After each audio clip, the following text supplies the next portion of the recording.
Você já sentiu que sua vida pode mudar completamente numa única noite? Que um estranho batendo na sua porta pode virar sua história do avesso? Pois é, amigo. A vida aqui no interior me ensinou que o destino às vezes chega sem aviso, igual aquela chuva que aparece de repente quando você tá com a janela aberta e a roupa no varal. Tô aqui vendo essa chuva cair lá fora e voltando no tempo. Cada gota batendo na telha me leva de volta para Rio Verde, Goiás, 1975. Eu tinha só 15 anos quando aquelas batidas na porta sacudiram nossa casa às 3 da manhã. Batidas desesperadas, sabe? Daquelas que você já acorda sabendo que coisa boa não é. Nossa casinha ficava naquele fim de mundo que nem o diabo conhecia. Sem luz elétrica, só lamparina e o velho radinho de pilha, que era nossa única companhia além do barulho dos grilos e das corujas. Minha mãe doente, cada dia mais fraca, deitada no quarto dos fundos, e eu ali, sozinha, tendo que ser mulher antes da hora. Pai? Esse tinha sumido fazia quase 2 anos. Só sobrou uma foto amarelada na parede e as histórias que a mãe contava. Sempre com aquele olhar longe, como se estivesse vendo coisa que a gente não via. Aquela noite estava pesada, com um vento que fazia as telhas tremerem. Tempestade de lavar alma, como dizia a afinada avó. O radinho tinha avisado mais cedo que vinha temporal forte, e eu passei o dia todo preparando a casa. Amarrei as telhas soltas, recolhi as galinhas mais cedo, empilhei lenha perto do fogão. A gente aprende desde cedo que na roça, ou você se prepara, ou você sofre. A mãe estava agitada naquela noite. Antes de se deitar, me chamou para o lado e falou baixinho. Maria, os homens do Coronel Juvenal estão perguntando da gente lá na venda do seu Tonho. Fica de olho. Foi só isso que ela disse. Mas bastou para me deixar com o coração na mão. Todo mundo em Rio Verde sabia que mexer com o coronel era pedir para ter problema. Ele era dono de meio Goiás, pelo que se dizia. E quem entrava na lista negra dele não dormia direito nunca mais. Deitei na minha esteira, mas o sono não vinha. O barulho da chuva foi aumentando até que virou aquela pancada violenta, daquelas que parece que vai levar o telhado embora. A lamparina já tinha apagado fazia tempo, e a escuridão era tão densa que eu não enxergava nem a minha própria mão na frente do rosto. Só ouvia a respiração difícil da mãe no quarto ao lado e o temporal castigando nossa casinha de barro. Foi então que aconteceu. No meio daquela escuridão, daquela chuva de arrancar planta do chão, vieram as batidas. 3 pancadas fortes, daquelas de punho fechado. Depois, uma voz de homem, rouca, cansada. Por favor, tem alguém aí? Preciso de ajuda? Meu sangue gelou na hora. Quem diabos batia numa porta desconhecida às 3 da manhã, no meio do nada, debaixo de uma tempestade dessas? Podia ser qualquer um. Podia ser os homens do coronel, podia ser bandido fugido, podia ser até assombração, que naquelas bandas não faltava história de alma penada pedindo abrigo. Peguei a foice que sempre deixava encostada na parede perto da minha esteira. Não era muito, mas era o que eu tinha para me defender. Fui pé ante pé até a porta e espiei pela fresta das tábuas. O que vi me deixou sem ar, um homem encharcado, com a camisa rasgada e manchada de sangue. Ele tremia que nem vara verde, apoiado na parede como se a qualquer momento fosse desabar. Moça, pelo amor de Deus, me ajuda. Meu caminhão atolou lá na curva do rio. Tô ferido. A voz dele era quase um sussurro agora, como se cada palavra custasse um esforço enorme. Não sei de onde tirei coragem, mas algo naquele olhar, naquela situação, me fez abrir a porta. Talvez porque desde criança a gente aprende que não se nega ajuda a quem precisa, ou talvez porque no fundo eu sabia que aquela noite ia mudar tudo. E mudou mesmo, porque aquele caminhoneiro encharcado e ferido carregava muito mais que mercadoria no seu caminhão. Ele carregava segredos que iam virar minha vida de cabeça para baixo. O nome dele era Antônio Silva. E a história que ele me contou naquela noite de tempestade é o que eu vou dividir com vocês agora. Uma história que começa com batidas na porta às 3 da manhã e termina com uma família inteira encontrando um novo destino nas estradas desse Brasil. Antes de contar o que aconteceu naquela noite, preciso explicar como era a nossa vida lá no sitinho em Rio Verde.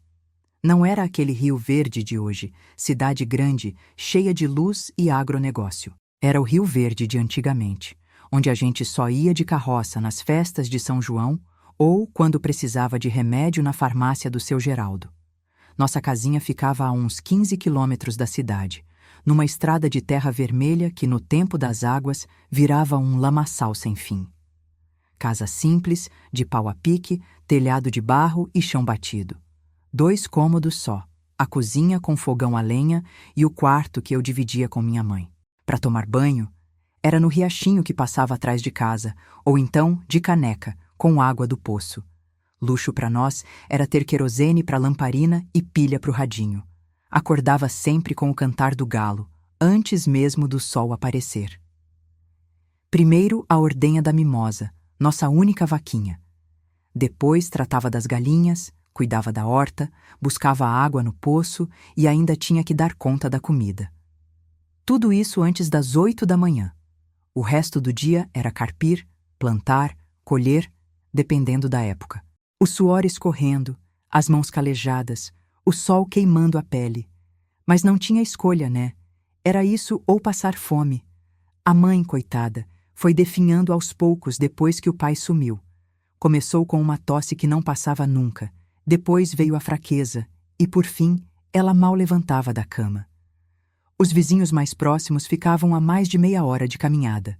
Família do seu Sebastião, que de vez em quando aparecia para trazer alguma coisa ou ver como estávamos. Era ele que me ajudava a levar a mãe na garupa do cavalo até a cidade, quando precisava de médico, que naquela época era só o doutor Evaristo, um senhor já de idade que atendia todo mundo com a mesma receita: chá de quebra-pedra e repouso. Não tinha hospital por perto. O mais próximo ficava em Goiânia, longe demais para a gente sem carro.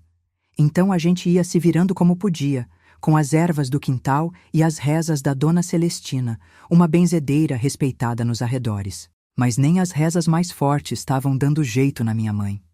Ela ia se apagando como lamparina sem querosene, os olhos fundos, a pele amarelada, magra que dava para contar os ossos.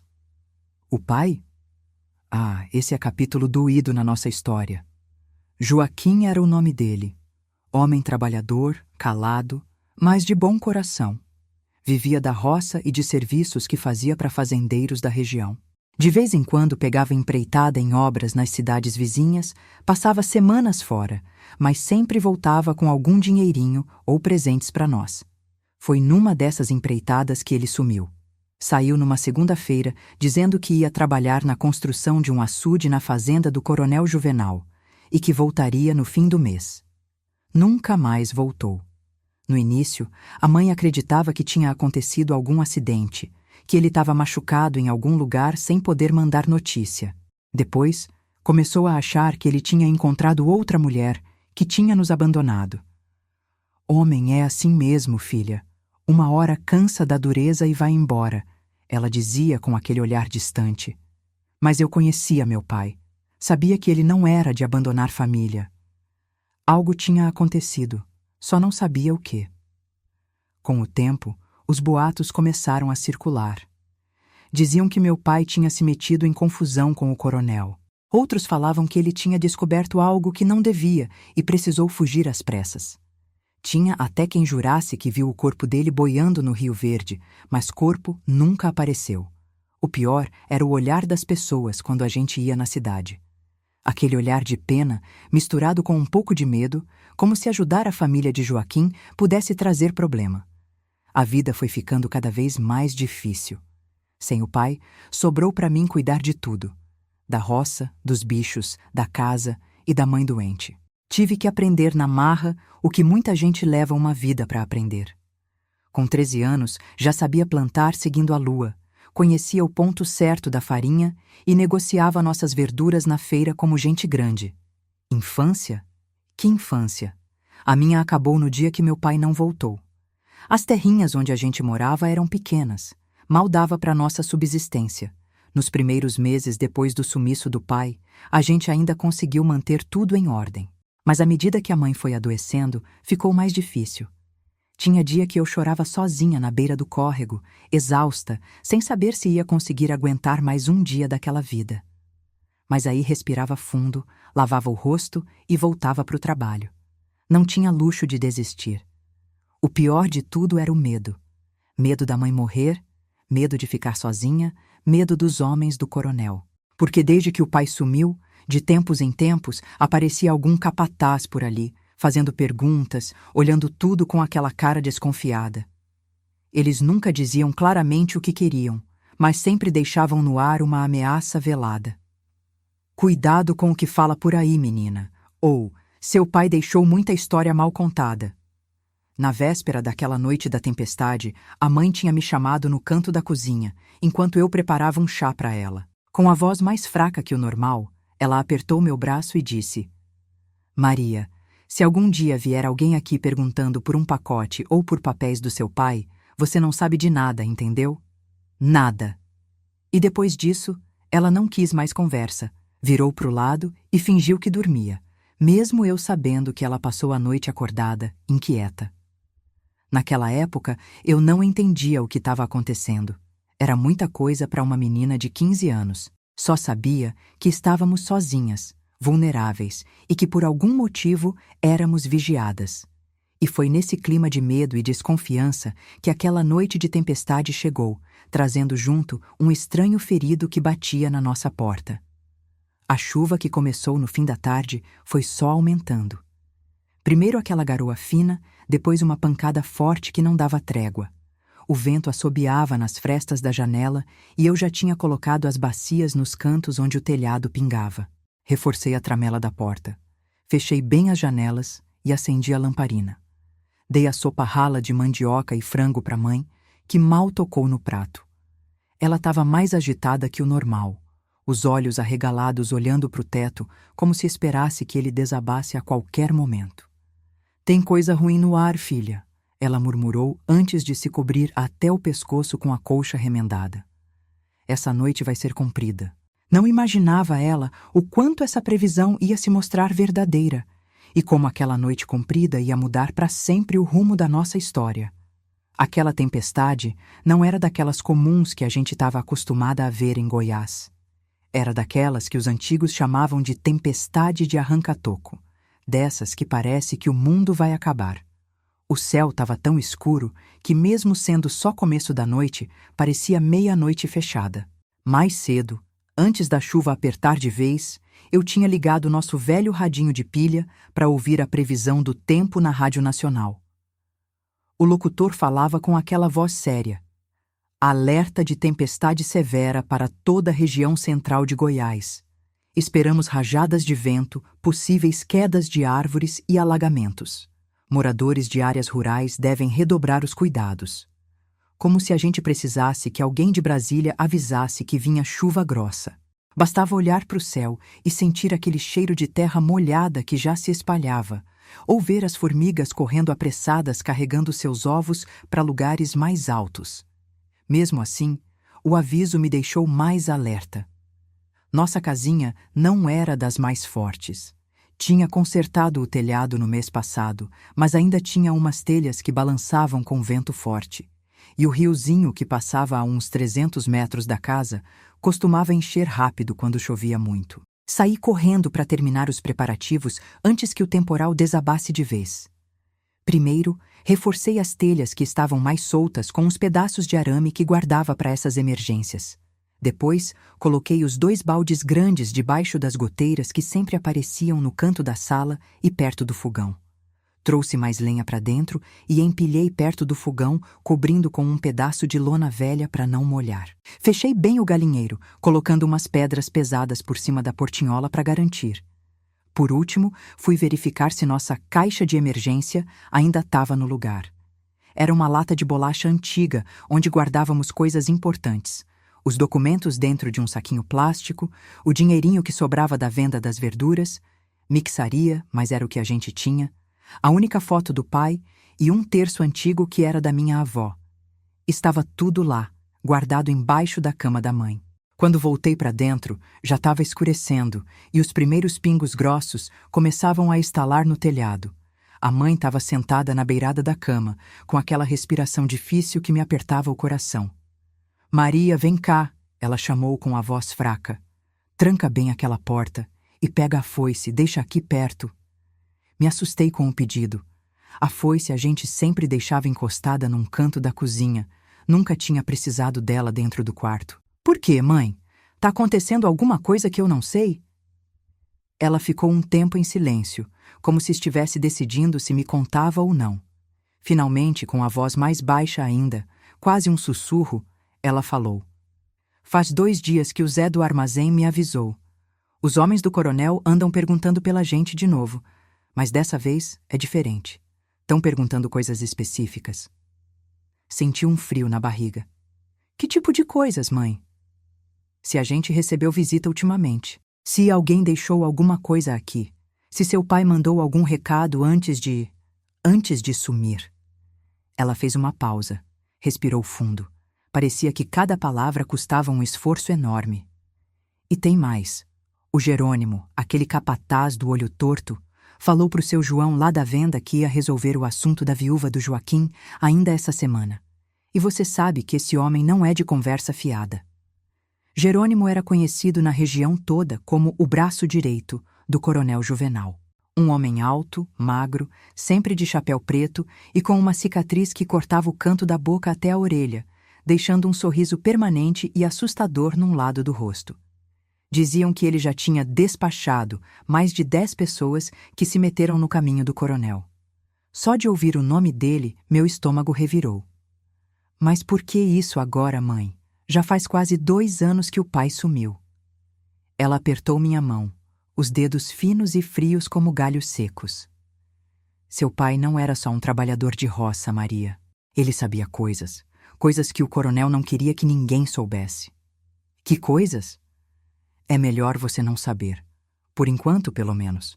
Só sei que antes de sair naquela última vez, seu pai me deu uma coisa para guardar. Disse que era nosso seguro de vida. Isso era novidade para mim. Em 2 anos, a mãe nunca tinha mencionado nada disso. E onde está essa coisa, mãe?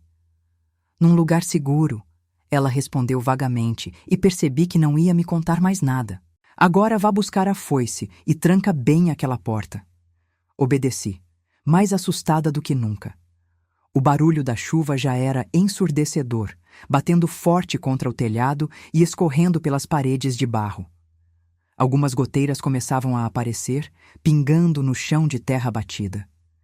Tranquei a porta com a tramela e ainda coloquei a trava de madeira que o pai tinha feito anos atrás. Peguei a foice e levei para o quarto, como a mãe tinha pedido. Acendi a lamparina e a coloquei num canto protegido do vento que entrava pelas frestas.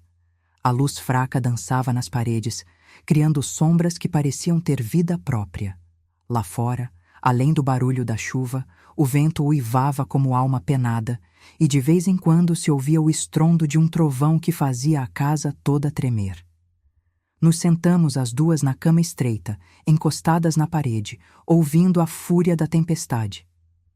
A mãe passava as contas do terço entre os dedos, murmurando rezas antigas. Eu tentava me fazer de forte, mas por dentro tremia de medo. Não só da tempestade, mas do que poderia vir com ela. Filha, a voz da mãe cortou o silêncio entre nós. Se alguma coisa acontecer comigo, você vai até a cidade procurar o padre Antônio. Só ele. Não confie em mais ninguém. Diga que é filha do Joaquim da Maria do Cruzeiro. Ele vai saber o que fazer. Não fala assim, mãe. Não vai acontecer nada com a senhora. Escuta o que tô te falando, menina. Ela apertou meu braço com uma força que eu não imaginava que ainda tivesse. O padre Antônio, só ele. E diga que você veio buscar o que seu pai deixou guardado. Antes que eu pudesse responder, um clarão forte iluminou todo o quarto, seguido instantaneamente por um trovão tão alto que parecia ter caído bem em cima de nós. A mãe se encolheu toda e começou a rezar mais alto. Santa Maria, Mãe de Deus, rogai por nós pecadores, agora e na hora da nossa morte. Mais um clarão, mais um estrondo. Dessa vez, senti a casa inteira estremecer.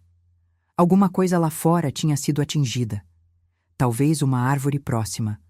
O medo já não era mais só uma sensação. Era algo físico, palpável, que apertava minha garganta e fazia meu coração bater tão forte que eu podia ouvir nas têmporas. Segurei a mão da mãe e começamos a rezar juntas, como fazíamos quando eu era pequena e tinha medo de tempestade.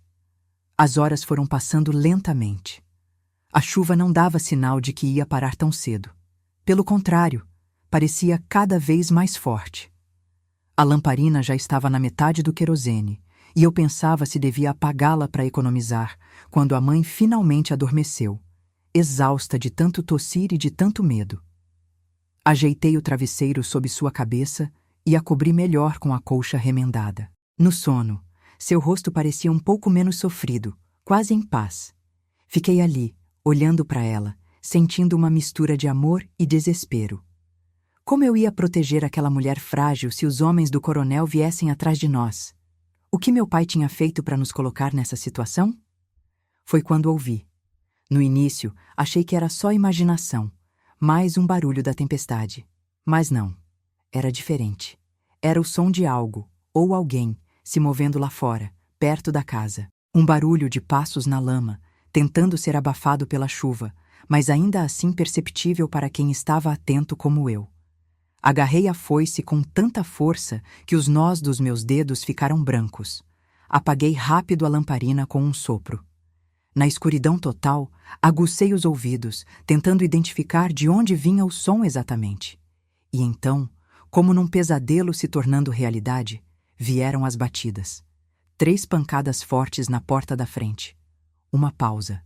Mais 3 batidas. Fiquei paralisada, o coração quase saindo pela boca. Será que eram os homens do coronel? Tinham vindo na pior noite possível, quando ninguém em sã consciência sairia de casa. Ou talvez fosse exatamente por isso, ninguém ouviria nada, ninguém veria nada. A mãe acordou assustada, agarrando meu braço. "O que foi isso?" ela sussurrou. "Tem alguém na porta." Mais 3 batidas, agora mais fortes, mais urgentes. E então, uma voz masculina, distorcida pela tempestade. "Tem alguém aí? Por favor, preciso de ajuda." As batidas continuaram, cada vez mais fortes, mais desesperadas. O barulho ecoava pela casa pequena, misturando-se com o rugido da tempestade lá fora. "Por favor, sei que tem alguém aí dentro. Tô ferido." A voz masculina gritava do lado de fora, lutando contra o barulho da chuva. Olhei para minha mãe, que agora estava completamente desperta, os olhos arregalados de medo. Ela fez um gesto para que eu ficasse quieta, em silêncio. Apertei mais forte a foice na mão, o cabo de madeira já úmido pelo suor da minha palma. "E se for uma armadilha?" sussurrei para ela.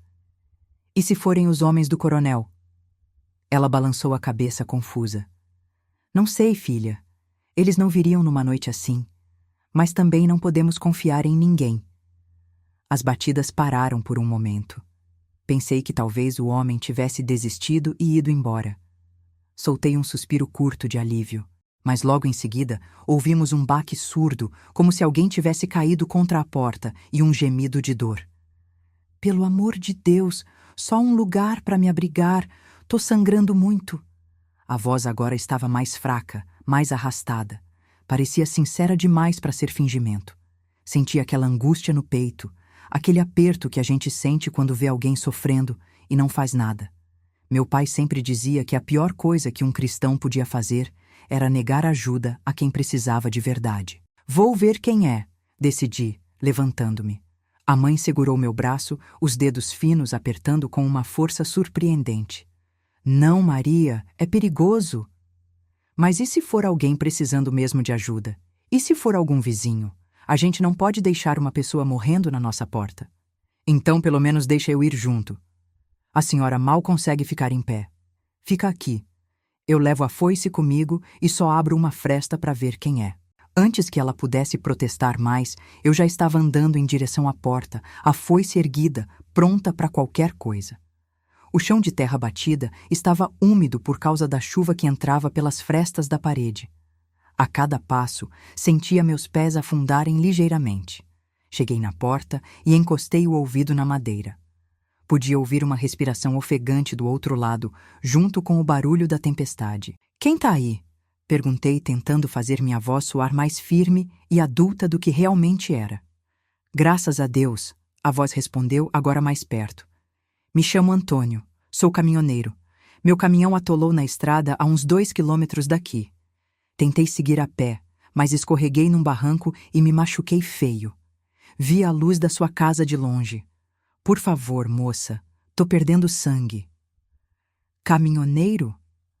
Não era comum caminhões passarem por aquela estrada de terra que levava à nossa casa. Era uma estrada secundária, cheia de buracos, que poucos conheciam além dos moradores locais. Como você veio parar nessa estrada? Quase ninguém passa por aqui. Houve uma pausa antes da resposta, como se ele estivesse pensando. Peguei um atalho que me indicaram em Rio Verde.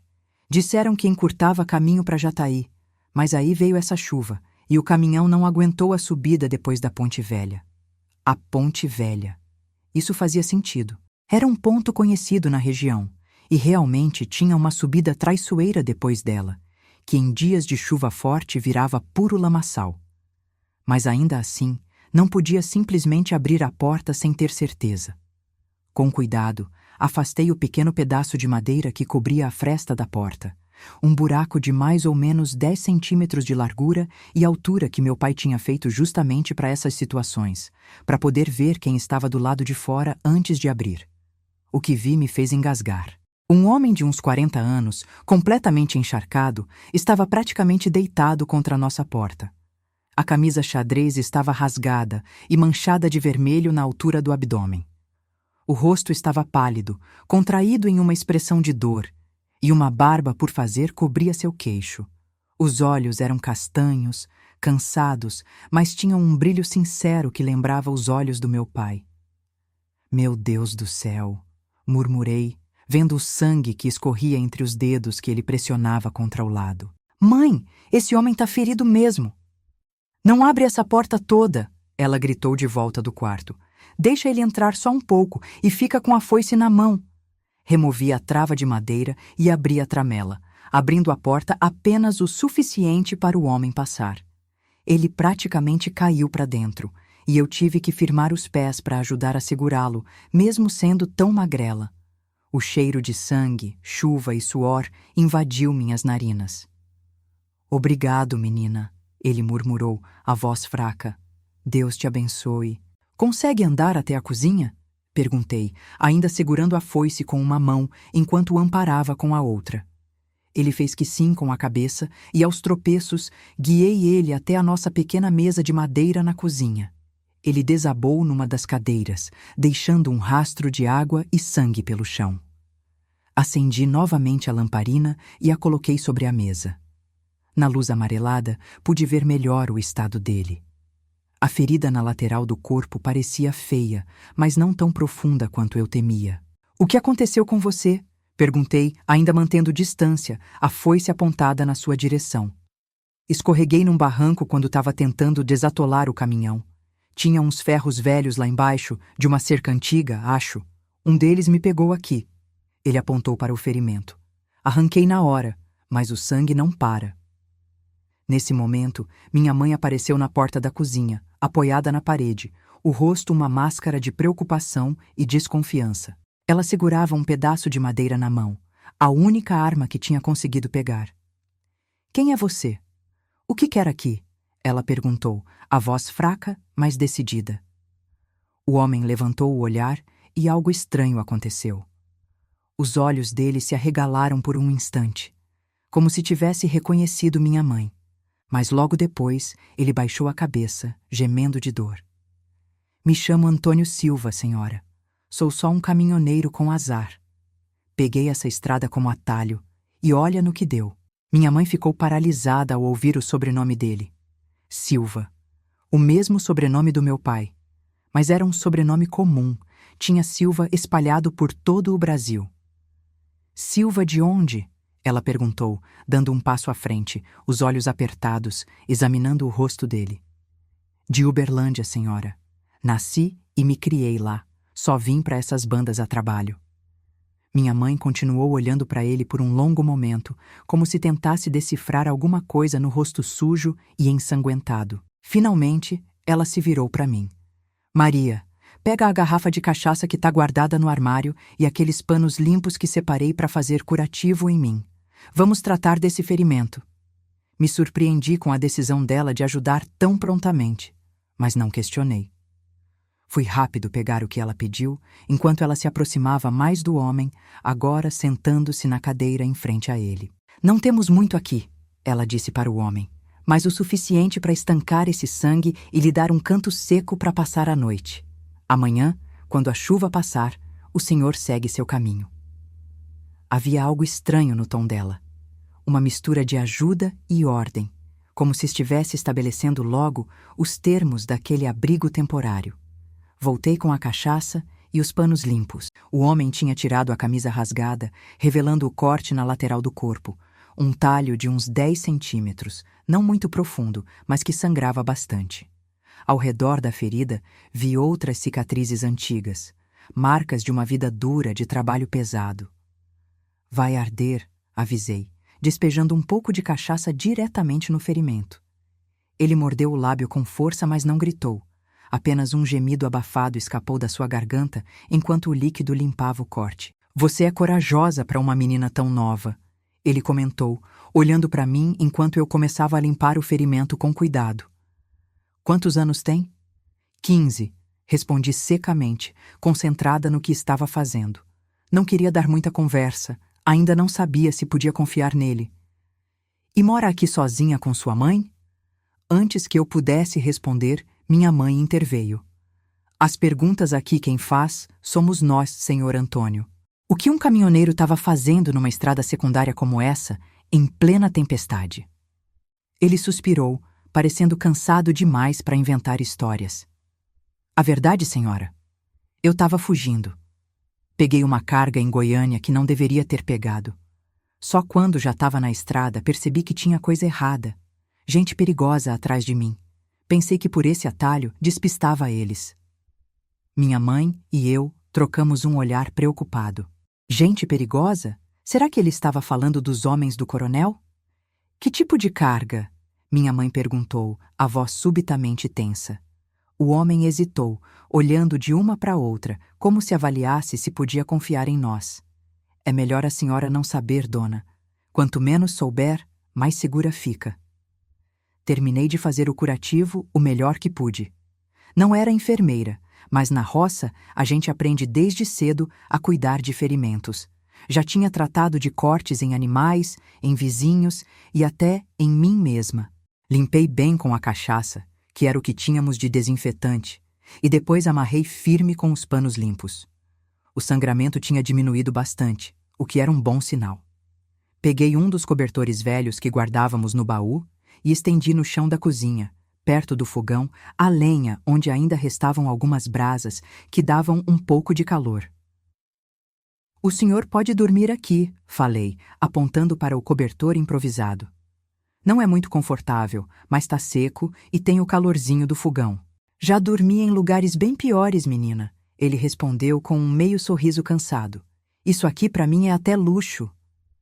Minha mãe, que tinha ido pegar um pouco de água para o homem beber, voltou com uma caneca de lata e se sentou novamente à mesa. Havia uma tensão no ar que era quase palpável. O barulho da chuva continuava forte lá fora, fazendo o telhado estalar. De vez em quando, um trovão ainda sacudia as paredes da casa. Sabe, minha mãe começou, olhando fixamente para o homem. Não é comum passar gente por essa estrada, principalmente à noite. Principalmente numa tempestade dessas, e justo na nossa porta. Antônio tomou um gole da água e assentiu devagar. Entendo sua desconfiança, senhora. No seu lugar, eu também estaria com o pé atrás. Mas foi pura coincidência. Vi a luz da sua casa quando já estava quase desmaiando de dor. Foi como ver uma estrela no meio do breu. Oh, coincidência. Minha mãe repetiu a palavra como se estivesse testando o sabor dela. Não acredito muito em coincidências, senhor Silva. O homem suspirou, passando a mão pela barba por fazer. A senhora tem razão em desconfiar. Os tempos não tão fáceis para ninguém, muito menos para duas mulheres sozinhas no meio do nada. Ele olhou ao redor, examinando nossa cozinha simples, o fogão a lenha, as poucas panelas penduradas na parede, a mesa de madeira rústica. Seu marido não está? Ele perguntou, olhando para minha mãe. Foi como se o ar tivesse ficado mais pesado de repente. Minha mãe endureceu o rosto e eu senti aquela dor familiar apertando meu peito. Meu pai sumiu faz quase 2 anos, respondi antes que minha mãe pudesse dizer algo. Saiu para trabalhar numa fazenda aqui perto e nunca mais voltou. O homem franziu a testa, parecendo genuinamente surpreso. Sinto muito ouvir isso, ele disse baixinho. Deve ser difícil. É sim, minha mãe finalmente falou, a voz um pouco mais firme. Mas a gente segue, não tem outro jeito. Um silêncio desconfortável se instalou entre nós. Só se ouvia o crepitar fraco das brasas no fogão e o barulho contínuo da chuva lá fora. Antônio parecia perdido em pensamentos, os olhos fixos na chama fraca da lamparina. Posso perguntar o nome do seu marido, senhora?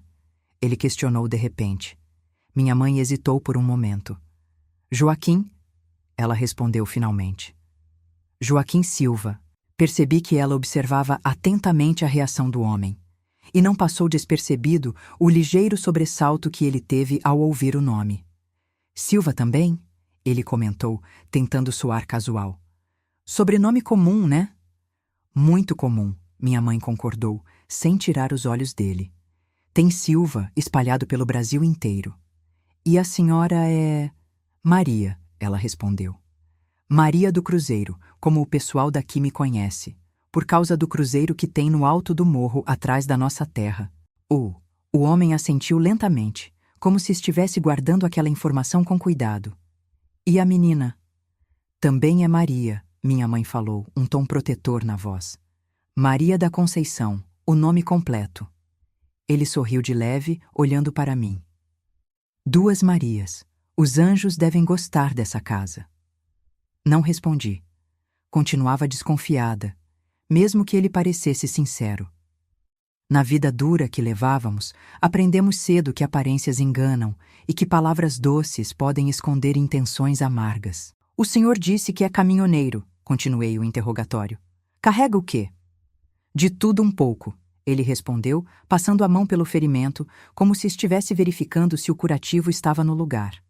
Grãos, principalmente, soja, milho, às vezes carga fechada que nem sei direito o que é. A gente só pega a nota e entrega no destino. Como foi que o senhor se meteu em encrenca com gente perigosa? Minha mãe perguntou diretamente. Antônio baixou os olhos, parecendo constrangido. Dinheiro, senhora. A oferta era boa demais para recusar. Dobro do que costumo ganhar por viagem.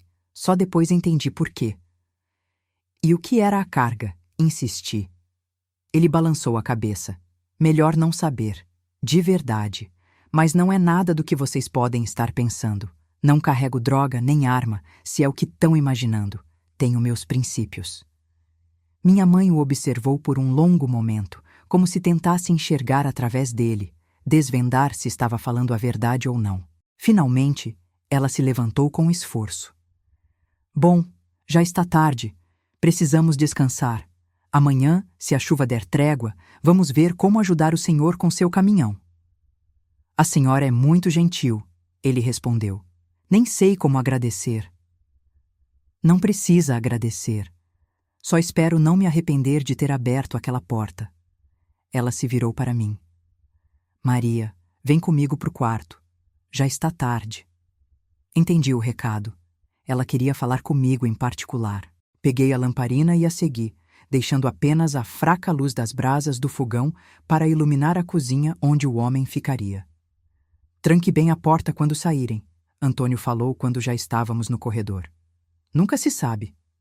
No quarto, minha mãe fechou a porta e se sentou na cama, fazendo um gesto para que eu me aproximasse. Falou em sussurros, para que nossa conversa não chegasse aos ouvidos do homem. Tem algo estranho com ele, Maria. Ele reagiu quando ouviu o nome do seu pai. Notei. A senhora acha que ele conhece o pai? Não sei. Mas tem alguma coisa que ele não está contando. E esse negócio de aparecer justo na nossa porta é muita coincidência. Mas ele está mesmo ferido, mãe. Isso não tem como fingir. Sim, o ferimento é real. Mas isso não quer dizer que a história toda seja verdade. Ela fez uma pausa, respirando com dificuldade. A agitação não estava fazendo bem para sua saúde já frágil. Vou te contar uma coisa que nunca contei, filha. Seu pai, antes de sumir, ele me falou que se um dia aparecesse um homem perguntando por ele, e esse homem se chamasse Antônio, era para confiar. Disse que podia ser a nossa salvação. Arregalei os olhos, surpresa. E por que a senhora nunca me falou isso antes? Porque achei que nunca ia acontecer. Achei que era só mais um dos medos do seu pai. Ele andava tão assustado nos últimos meses antes de sumir. Via fantasma em cada sombra. E a senhora acha que esse Antônio é o homem que o pai mencionou?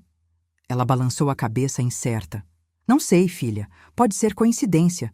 Antônio não é um nome raro, e seu pai nunca mencionou um sobrenome. O que a gente faz então?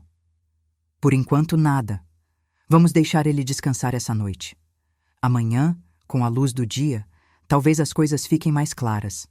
Só não comente nada sobre o que seu pai me disse. Vamos ver se ele toca no assunto primeiro. Assente, a cabeça cheia de perguntas e o coração apertado.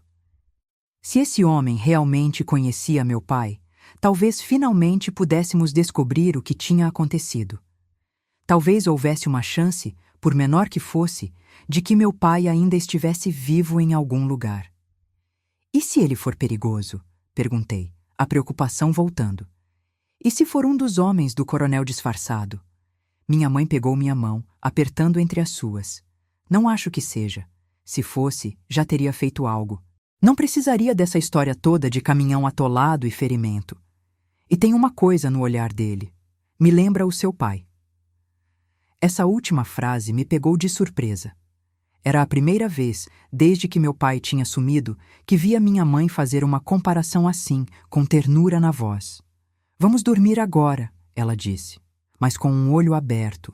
Deixa a foice aqui do lado da cama e eu vou colocar essa cadeira encostada na porta. Qualquer barulho suspeito, a gente acorda.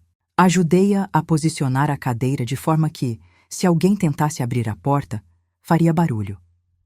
Coloquei a foice ao alcance da mão e me deitei ao lado dela na cama estreita. Lá fora, a tempestade continuava, mas parecia ter diminuído um pouco a intensidade. A chuva agora caía mais constante, sem aquelas rajadas violentas de antes. Os trovões tinham se afastado, soando mais como um resmungo distante do que como os estrondos que faziam a casa tremer. Mesmo exausta por tudo o que tinha acontecido, demorei para pegar no sono. Ficava pensando no estranho que agora dormia em nossa cozinha. Quem era ele realmente? Por que tinha aparecido justo em nossa porta? E o mais importante, o que ele sabia sobre meu pai? Acordei com os primeiros raios de sol entrando pelas frestas da janela. Por um momento, fiquei confusa, sem entender por que estava dormindo com a foice ao lado da cama. Então, tudo voltou de uma vez. A tempestade, as batidas na porta, o homem ferido, Antônio Silva. Minha mãe ainda dormia, a respiração mais tranquila do que nos últimos dias. Parecia até que tinha ganhado um pouco de cor nas faces. Com cuidado para não acordá-la, me levantei e afastei silenciosamente a cadeira que tínhamos colocado na porta. Quando saí para o corredor, o cheiro de café recém-coado me pegou de surpresa. Alguém tinha acendido o fogão e feito café. Caminhei até a cozinha, ainda desconfiada, a mão instintivamente procurando algo para se defender. Antônio estava sentado à mesa, segurando uma caneca de lata com café. Parecia melhor do que na noite anterior, menos pálido, mais desperto. Tinha lavado o rosto e penteado o cabelo com as mãos. O curativo que eu tinha feito estava no lugar, só com uma pequena mancha de sangue seco. "Bom dia", ele disse, me vendo parada na porta. "Espero que não se importe. Achei que o mínimo que podia fazer era preparar um café para vocês." Fiquei surpresa com o gesto. Homens, na minha experiência limitada, não eram de ajudar em coisas de cozinha. Meu pai era uma exceção. Ele às vezes preparava o café nos domingos de manhã, para deixar minha mãe dormir um pouco mais. "Obrigada", respondi ainda cautelosa. "Como está o seu ferimento?" "Dolorido, mas acho que vai sarar bem." "Você fez um bom trabalho limpando. Tem mão boa para coisa." Servi uma caneca de café para mim e me sentei do outro lado da mesa, observando-o. Na luz do dia, podia ver melhor seus traços. Tinha rugas profundas ao redor dos olhos, rugas de sol e estrada. Os cabelos escuros já mostravam alguns fios grisalhos nas têmporas. As mãos eram grandes, calejadas, com marcas de trabalho duro. A tempestade passou, comentei, olhando pela janela pequena da cozinha. Mas a estrada deve estar um lamaçal só. Vai ser difícil chegar até meu caminhão hoje. Talvez tenha que esperar o terreno secar um pouco. Ficamos em silêncio por um momento, apenas bebendo o café. Tinha algo diferente nele hoje. Um nervosismo que não estava lá na noite anterior. Como se estivesse reunindo coragem para dizer algo. Sua mãe ainda está dormindo? Ele perguntou, olhando na direção do corredor. Está. Ela não tem dormido bem ultimamente. A doença tira o sono dela. Faz tempo que ela está doente? Começou logo depois que meu pai sumiu. A princípio era só uma tosse. Depois foi piorando. Acho que a tristeza ajudou a adoecer o corpo também. Ele assentiu com uma expressão de compreensão genuína. Às vezes a dor da alma é pior que qualquer doença do corpo, ele comentou, quase para si mesmo. Olhei para ele com mais atenção. Havia algo na maneira como falava, como se conhecesse bem o que era esse tipo de dor. O senhor é casado? Perguntei, tentando entender melhor quem era esse homem. Ele deu um sorriso triste. Fui. Ela se foi faz 5 anos. Câncer. Rápido demais para a gente se preparar. Devagar demais para não ver o sofrimento. Sinto muito. A vida segue, né? Tenho um filho, mas ele mora com a irmã dela em Belo Horizonte. Melhor assim. A vida na estrada não é lugar para criar menino. Mais um silêncio, mais pesado dessa vez. Ele girava a caneca entre as mãos como se estivesse juntando coragem para falar algo. Maria, ele finalmente disse, a voz baixa. Preciso te contar uma coisa. Não foi por acaso que vim parar na porta de vocês ontem à noite. Meu coração deu um pulo. Eu sabia. Tinha algo errado naquela história toda. O que quer dizer com isso? Perguntei, já ficando tensa, pronta para correr e pegar a foice se fosse preciso. Ele percebeu minha reação e ergueu as mãos em sinal de paz. Calma. Não é o que você está pensando. Não vim fazer mal a ninguém. Pelo contrário. Respirei fundo, tentando me acalmar, mas mantendo os sentidos alerta. Então por que veio?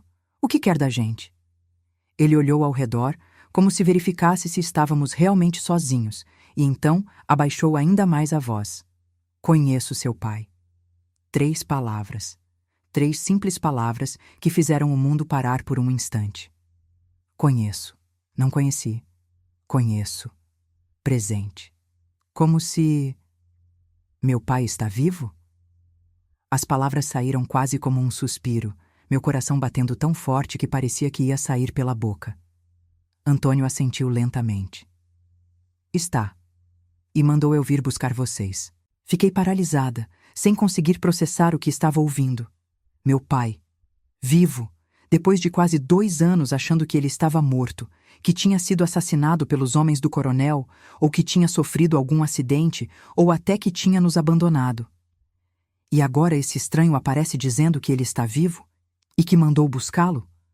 Não acredito em você, falei finalmente, as palavras saindo trêmulas. Prova. Antônio enfiou a mão no bolso da calça e tirou um pequeno objeto. Colocou-o sobre a mesa, entre nós. Era um canivete de cabo vermelho, com as iniciais JS entalhadas no lado. O canivete do meu pai. Aquele que ele sempre carregava, que tinha ganhado do avô dele e que um dia seria meu. Ele mandou entregar isso. Disse que você reconheceria. Peguei o canivete com mãos trêmulas. Era o dele, sem dúvida. Conhecia cada arranhão, cada marca naquele cabo. Passei os dedos pelas iniciais entalhadas, sentindo as lágrimas embaçarem minha visão. Onde? Onde ele está? Perguntei, a voz embargada. Em Belo Horizonte, se escondendo. Ele... Nesse momento, ouvimos um barulho vindo do corredor. Minha mãe estava de pé na porta da cozinha, apoiada na parede, o rosto uma mistura de choque e esperança. Joaquim está vivo? Ela perguntou, a voz mal saindo. Antônio se levantou rapidamente, indo até ela para ajudá-la a se sentar. Ela não protestou, deixando-se guiar até a cadeira, os olhos fixos nele, esperando uma resposta. Sim, Dona Maria. Seu marido está vivo e me mandou vir buscar vocês antes que seja tarde demais. Tarde demais para quê? Minha mãe perguntou, segurando o braço dele com força surpreendente. Antônio olhou de minha mãe para mim e então de volta para ela. Respirou fundo antes de continuar. O coronel Juvenal descobriu onde Joaquim está escondido. Já mandou homens atrás dele. E agora vem atrás de vocês também. Sabe que vocês podem ter o que ele tanto procura. E o que é que ele procura? Perguntei, ainda segurando o canivete do meu pai como se fosse um talismã. Os documentos, minha mãe respondeu antes que Antônio pudesse dizer algo. Os documentos que seu pai pegou no escritório do coronel naquela noite. Antônio assentiu, parecendo surpreso que ela soubesse. Exatamente. Aqueles papéis são a única prova dos crimes do coronel. Assassinatos, roubo de terras, compra de juízes, tudo está documentado ali. Joaquim era o capataz de confiança. Tinha acesso a tudo. Até descobrir que o patrão mandou matar o irmão dele por causa de uma rixa antiga. Isso era novidade para mim. Nunca soube que meu pai tinha um irmão, muito menos que ele tinha sido morto. Meu pai tinha um irmão? Perguntei confusa. Minha mãe assentiu tristemente. Tinha. José, seu tio. Vocês nunca se conheceram porque ele morava longe, em Cuiabá. Quando soubemos que ele tinha morrido num assalto, seu pai desconfiou. José não era de andar com dinheiro ou coisas de valor. Foi quando seu pai começou a investigar por conta própria. E descobriu a verdade, Antônio completou. Que não foi assalto nenhum. Foi execução, a mando do coronel. Parece que José tinha testemunhado algo que não devia anos atrás, quando ainda morava por estas bandas. A história ia se encaixando aos poucos na minha cabeça. As ausências do meu pai nos meses antes de sumir. O nervosismo dele. Os cochichos com minha mãe que paravam quando eu me aproximava. Tudo fazia sentido agora. Mas por que ele não levou a gente com ele quando fugiu? Perguntei, ainda sem entender completamente. Porque era perigoso demais, minha mãe respondeu, lágrimas silenciosas escorrendo pelo rosto magro. Ele sabia que o coronel ia mandar gente atrás dele imediatamente. No desespero, sem os documentos que comprovariam os crimes, ele viria atrás da família. Seu pai achou que seria mais seguro para nós ficarmos. Que ninguém desconfiaria que duas mulheres sozinhas numa roça afastada poderiam ter algo a ver com aqueles papéis. E deu certo por quase 2 anos, Antônio acrescentou. Até agora. Alguma coisa mudou. Alguém deve ter falado. O coronel está desesperado, e homem desesperado é mais perigoso que cobra acuada. Minha cabeça girava com todas aquelas revelações. Meu pai estava vivo. Tinha roubado documentos que incriminavam um dos homens mais poderosos da região. E agora estávamos todos em perigo. E o que fazemos agora? Perguntei, olhando de um para o outro. Fugir, respondeu Antônio simplesmente. Hoje mesmo. Pegar os documentos e ir embora antes que eles cheguem. Os documentos... Minha mãe murmurou, olhando para o chão de terra batida da cozinha. Estão bem guardados. Onde? Perguntou Antônio, inclinando-se para a frente. Minha mãe hesitou, ainda desconfiada mesmo com todas as revelações. Como sei que posso confiar em você? Que você realmente conhece meu marido e não é um espião do coronel? Antônio não respondeu imediatamente. Em vez disso, tirou do bolso uma corrente fina de prata com uma medalha. Estendeu na palma da mão para minha mãe ver. Joaquim me deu isso. Disse que você reconheceria. Minha mãe pegou a corrente com mãos trêmulas e soltou um pequeno soluço ao ver a medalha. São Cristóvão, ela sussurrou, passando o dedo pela imagem desgastada do santo. Dei para o Joaquim no nosso primeiro ano de casados. Ele nunca tirava. Ela levou a medalha aos lábios, beijando-a suavemente, lágrimas silenciosas escorrendo pelo rosto. Parecia que aquele pequeno objeto de metal tinha devolvido a ela algo que estava perdido há muito tempo. a esperança. Onde ele está? Como ele está? Ela perguntou, a voz embargada pela emoção. Escondido em Belo Horizonte, trabalhando como segurança numa fábrica, usando outro nome. Está magro, preocupado, mas vivo. E pensando em vocês todos os dias. Naquele momento, ouvi um barulho lá fora. O som inconfundível de cascos de cavalo se aproximando. Antônio também ouviu e se levantou num salto, indo até a janela pequena da cozinha. Espiou por uma fresta e seu rosto mudou na hora. Temos companhia, ele disse, a voz baixa e tensa. 4 homens a cavalo se aproximando. Um deles é grandalhão, de chapéu preto. Jeremias, minha mãe murmurou, o rosto agora pálido como papel, o capataz do olho torto. Meu sangue gelou nas veias. Jeremias era conhecido em toda a região como o homem que fazia o serviço sujo do coronel. Diziam que ele gostava do trabalho, que sorria enquanto batia nas pessoas, que chegava a rir quando sacava a arma. Eles ainda não me viram, Antônio falou, afastando-se da janela. Precisamos esconder os documentos. Onde estão? Minha mãe hesitou apenas um segundo antes de tomar uma decisão. Maria, pega a lata do café. Embaixo tem um fundo falso. Corri para o pequeno armário onde guardávamos as poucas latas de mantimentos. Peguei a de café, uma lata velha e amassada que parecia não ter nada de especial. Coloquei na mesa e minha mãe a abriu com dedos trêmulos.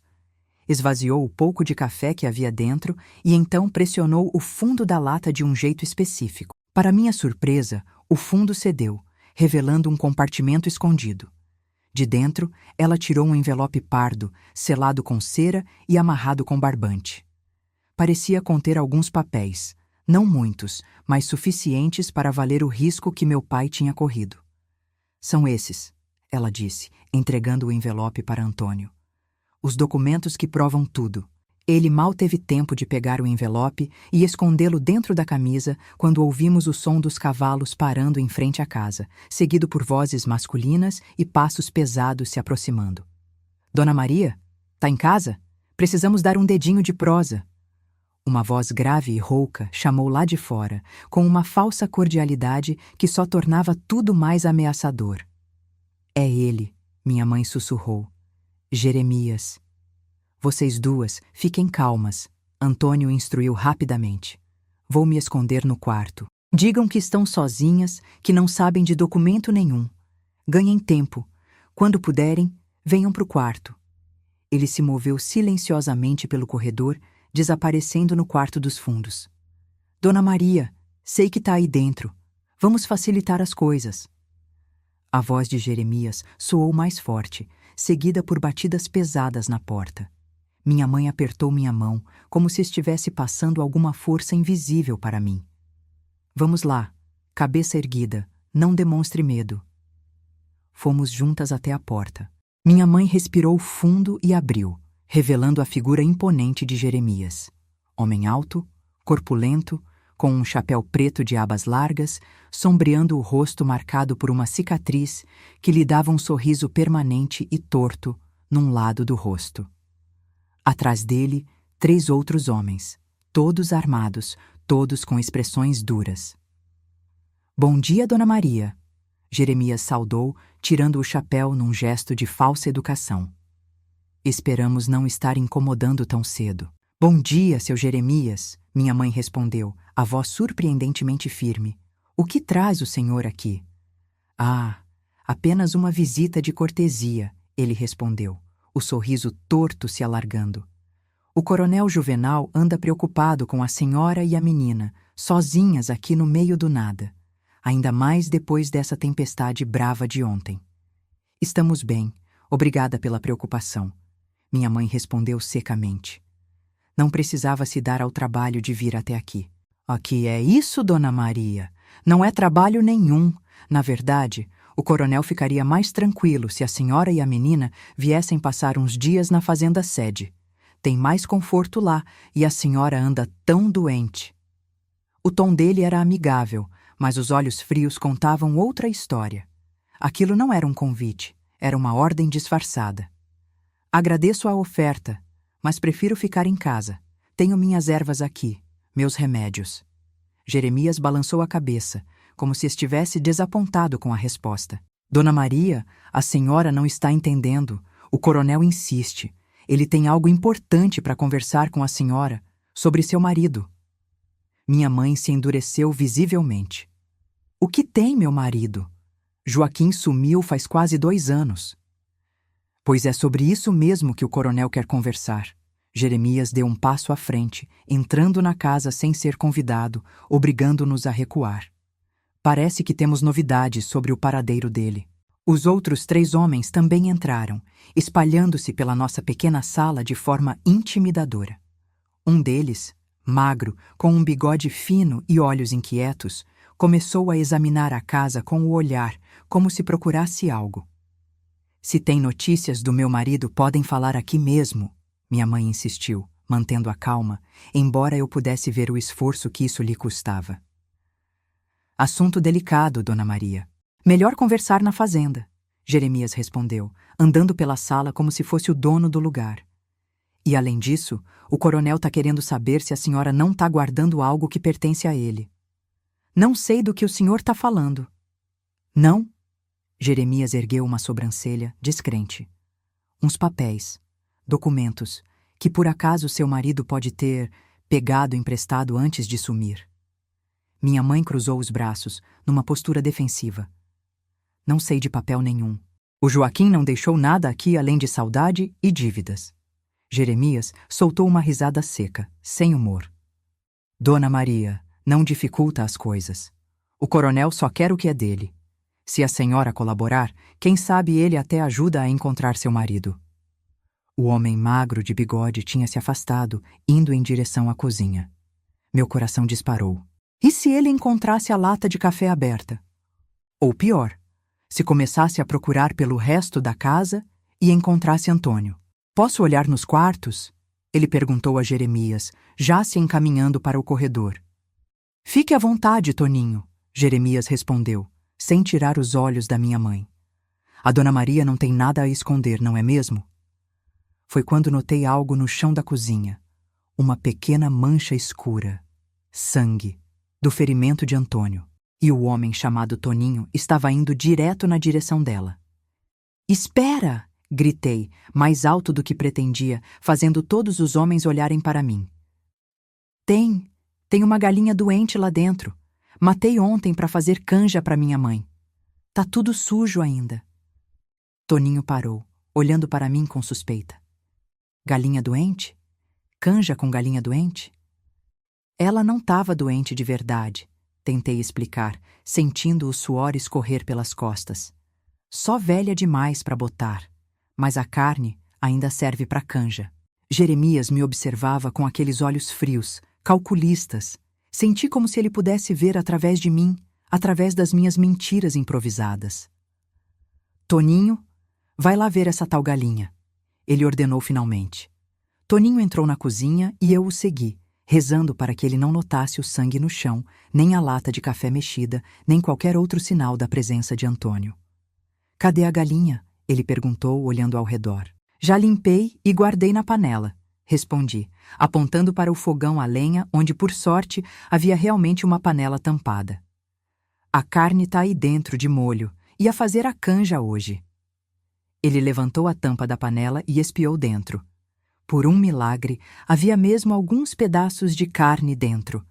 Restos da última galinha que tínhamos matado, 2 dias atrás.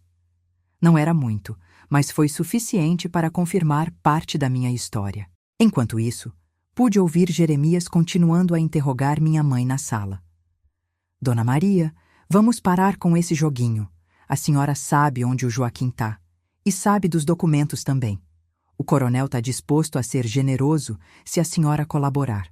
Caso contrário, ele deixou a ameaça pairando no ar, sem precisar completá-la. Já disse que não sei de nada, minha mãe repetiu, a voz mais firme do que eu imaginava ser possível no estado de saúde dela. Meu marido sumiu. Se o senhor sabe onde ele está, peço pelo amor de Deus que me diga, mas não tenho documento nenhum aqui. Toninho voltou para a sala, balançando a cabeça para Jeremias, indicando que não tinha encontrado nada suspeito. Senti um alívio momentâneo, mas sabia que não estávamos fora de perigo ainda. Bom, Dona Maria, Jeremias disse finalmente, recolocando o chapéu na cabeça. A senhora teve sua chance de fazer isso da maneira fácil. Agora vai ser do jeito do coronel mesmo. Jeremias fez um gesto com a cabeça, e os outros 2 homens que estavam parados na porta avançaram para dentro da casa. Um deles, baixinho, mas de ombros largos, segurava uma corda enrolada no ombro. Vamos fazer assim, Dona Maria. Jeremias continuou, com aquele sorriso torto que nunca chegava aos olhos. A senhora e a menina vêm com a gente até a fazenda do coronel. Lá, com mais calma, vocês vão se lembrar onde estão esses documentos. E quem sabe até onde anda o Joaquim. Minha mãe deu um passo para trás, encostando-se na parede como se buscasse apoio. Não vamos a lugar nenhum, ela disse, a voz firme apesar do medo que eu podia ver em seus olhos. Esta é nossa casa. Não temos nada a dizer para o seu patrão. Jeremias soltou um suspiro teatral, como se estivesse realmente decepcionado com a resposta. É uma pena, Dona Maria. Esperava mais cooperação da senhora. Ele se virou para os companheiros. Amarrem elas. Se resistirem, podem ser persuasivos. Só não marquem muito o rosto. O coronel não gosta de ver mulher com a cara machucada. O homem da corda avançou para minha mãe enquanto Toninho veio na minha direção. Instintivamente, dei um passo para trás, procurando algo para me defender. Minha mão encontrou uma colher de pau que estava em cima da mesa. Não era muito, mas era melhor que nada. Antes que qualquer um dos homens pudesse nos tocar, porém, ouvimos um barulho vindo do quarto dos fundos, como algo pesado caindo no chão. Jeremias virou a cabeça rapidamente na direção do som. Que foi isso? Tem mais alguém aqui? Ele sacou um revólver da cintura, apontando para o corredor. Quem tá aí? Apareça agora ou as coisas vão ficar feias para as moças. Ninguém respondeu. Um silêncio pesado tomou conta da casa, interrompido apenas pelos estalos do fogão a lenha e nossas respirações tensas. Zeca, vai ver o que foi isso, Jeremias ordenou ao quarto homem, que até então estava parado perto da porta. E leva o ferro na mão. Zeca, um homem magro de barba rala, puxou um revólver do coldre e caminhou lentamente em direção ao corredor que levava ao quarto dos fundos. Meu coração batia tão forte que parecia que ia sair pela boca. Antônio estava lá. Se o encontrassem, seria o fim. Quando Zeca estava quase chegando à porta do quarto, minha mãe de repente deu um passo à frente e, num movimento que me pegou totalmente de surpresa, agarrou um dos candeeiros de querosene que estava sobre a mesa e o atirou no chão, bem aos pés de Jeremias. O vidro se quebrou, o querosene se espalhou e, num instante, uma pequena labareda surgiu, crescendo rapidamente. Jeremias pulou para trás com um xingamento, enquanto os outros homens se afastaram do fogo que se espalhava pelo chão de terra batida. Maria! A tábua! Minha mãe gritou, apontando para o canto da sala. No meio da confusão, entendi imediatamente o que ela queria dizer. No canto da sala, disfarçada sob um tapete de retalhos, havia uma tábua solta no chão, algo que eu conhecia desde criança, mas que nunca tinha dado muita importância. Meu avô, segundo minha mãe, tinha cavado um pequeno túnel debaixo da casa durante os tempos de guerra, como rota de fuga. Eu achava que era só uma história, nunca tinha visto o tal túnel. Mas o olhar urgente da minha mãe me disse tudo o que eu precisava saber. Era real, e era nossa única chance. Corri para o canto, puxei o tapete e encontrei a tábua. Estava presa. Parecia não se mover há anos. Forcei com todas as minhas forças enquanto o fogo crescia, espalhando-se rapidamente pela sala, alimentado por tudo que encontrava. Os poucos móveis velhos, as cortinas de chita, o tecido que cobria o sofá remendado. A fumaça começou a encher o ambiente, dificultando a visão e a respiração. Ouvi tiros, Jeremias atirando a esmo pelo corredor, ainda acreditando que havia alguém no quarto. Zeca tinha voltado correndo para a sala, tentando escapar das chamas. Rápido, Maria! Minha mãe gritou, agora ao meu lado, ajudando a forçar a tábua. Com um estalo de madeira podre, a tábua cedeu, revelando um buraco escuro no chão. Era apertado, mal dava para uma pessoa adulta passar e descia quase verticalmente para a escuridão. Vai! Minha mãe me empurrou para o buraco. Eu vou chamar o Antônio. Não, é perigoso. Mas ela já tinha se virado, agachada para evitar a fumaça que agora formava uma nuvem densa no alto da sala, e corria em direção ao corredor. Os homens do coronel estavam ocupados demais, tentando sair da casa em chamas para notá-la. Não havia escolha. Sentei na borda do buraco e me deixei escorregar para dentro. Era um túnel estreito, úmido, que descia em ângulo. O cheiro de terra molhada invadiu minhas narinas enquanto eu deslizava na escuridão, as mãos tateando as paredes de terra para tentar controlar a descida. A queda não foi longa, alguns segundos apenas, até que meus pés tocaram o chão mais plano. Estava numa espécie de túnel baixo, tão baixo que precisei ficar agachada. A única luz vinha do buraco por onde eu tinha entrado, formando um pequeno círculo luminoso no chão de terra. Olhei para cima, esperando, rezando para que minha mãe e Antônio aparecessem. Os segundos se arrastavam como horas. Lá em cima, podia ouvir o crepitar das chamas, gritos confusos, mais um tiro. E então, uma tosse, e a silhueta da minha mãe apareceu contra a luz alaranjada do fogo. Mãe, aqui! Gritei, esticando os braços para ajudá-la a descer. Ela veio escorregando pelo buraco, tossindo violentamente, o rosto enegrecido pela fuligem. Ajudei-a a se firmar ao meu lado no túnel apertado. Cadê o Antônio? Perguntei, olhando ansiosamente para a abertura acima. Ele já vem, ela respondeu entre acessos de tosse. Tava terminando de pegar algo no quarto. Mal ela terminou de falar, vimos a silhueta de Antônio aparecer no buraco. Ele se jogou de cabeça, deslizando pelo túnel com muito menos cuidado que nós, e caiu pesadamente ao nosso lado, soltando um gemido de dor quando atingiu o chão. Você tá bem? Perguntei, ajudando-o a se levantar na escuridão. O ferimento abriu, ele respondeu, a voz tensa de dor. Mas isso é o de menos agora.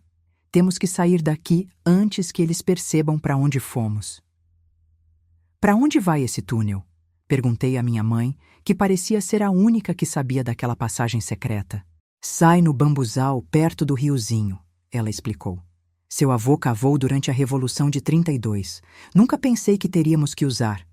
Vamos, Antônio disse, já se movendo agachado pelo túnel estreito. Não temos muito tempo. Seguimos engatinhando na escuridão quase total, guiados apenas pelo tato e pela voz de Antônio à nossa frente. O túnel era mais longo do que eu imaginava, serpenteando sob a terra por dezenas de metros. Em alguns pontos era tão apertado que precisávamos rastejar, a terra úmida manchando nossas roupas, grudando nos cabelos, entrando pela boca e nariz. Minha mãe tossia cada vez mais, e eu podia sentir sua respiração ficando mais difícil, mais pesada. A doença dela, o esforço, a fumaça que tinha inalado, tudo isso estava cobrando seu preço. Aguenta firme, mãe, sussurrei, tentando dar força. Já estamos quase lá. Depois do que pareceu uma eternidade rastejando na escuridão, Antônio finalmente anunciou. Estou vendo luz, chegamos ao final.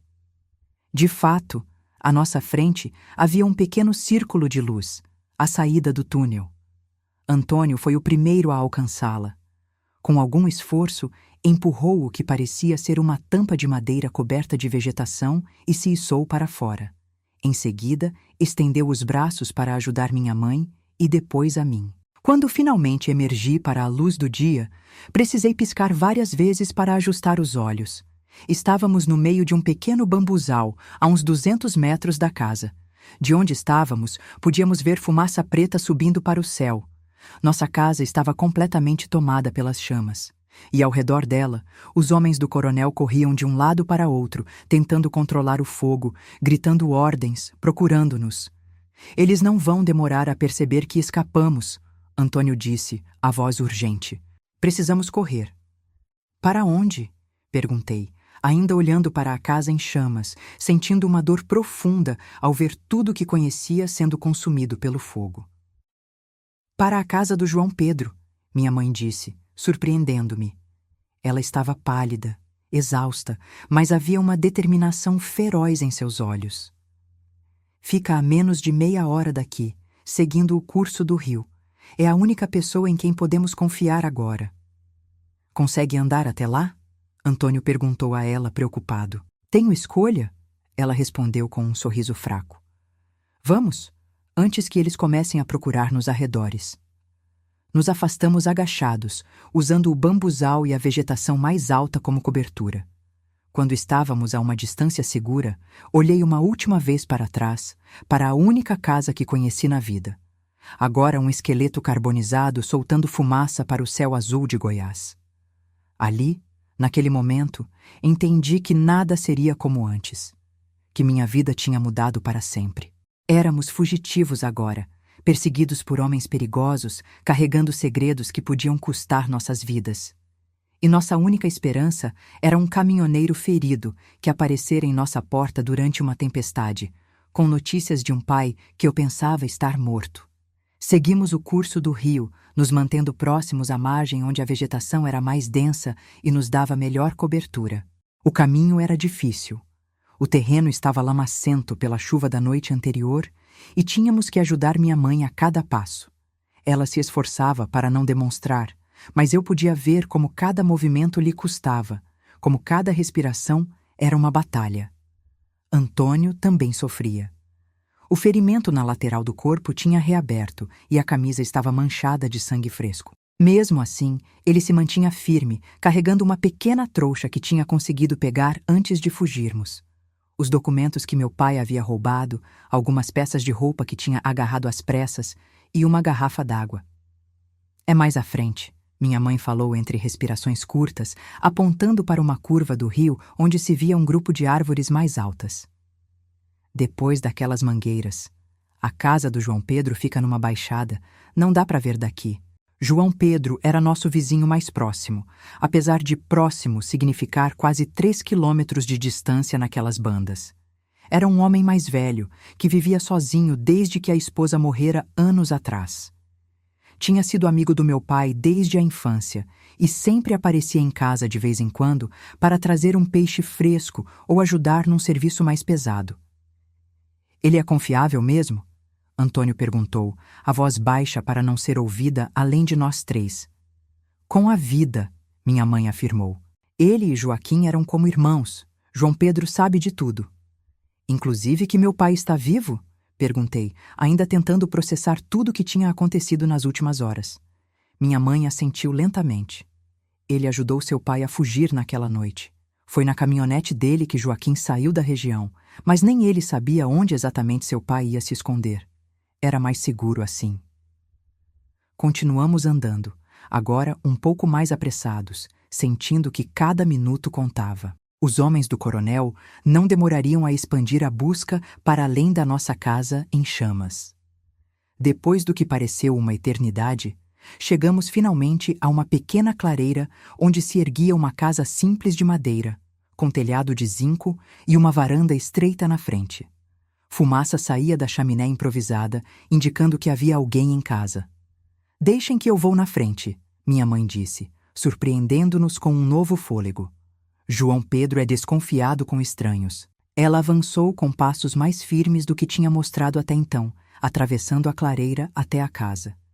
Antes mesmo que pudesse bater à porta, porém, ela se abriu, revelando um senhor magro, de cabelos grisalhos e rosto curtido pelo sol.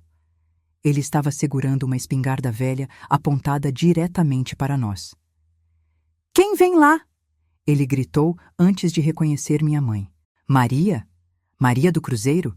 Meu Deus do céu! O que aconteceu com vocês? A arma baixou imediatamente e ele correu para ajudar minha mãe, que parecia prestes a desabar. Antônio e eu nos aproximamos também, cansados demais para manter qualquer cautela. — João, precisamos de ajuda, minha mãe disse, a voz quase sumindo.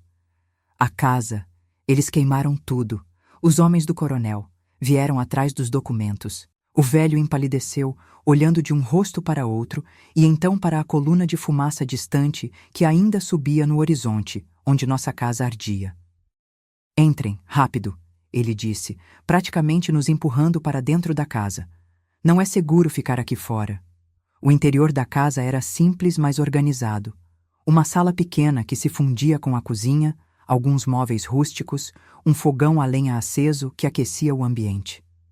João Pedro nos guiou até a mesa, onde nos sentamos, exaustos. Quem é esse? Ele perguntou, apontando para Antônio, a desconfiança voltando ao seu olhar. Ele veio do Joaquim, minha mãe explicou rapidamente. Meu marido tá vivo, João. Vivo. E mandou esse homem nos buscar.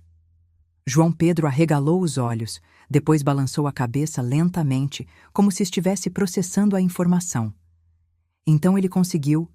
Joaquim sempre foi um homem de palavra. Disse que um dia mandaria buscar vocês quando fosse seguro. E chegou a hora, Antônio disse, finalmente falando. Mas não da maneira que esperávamos.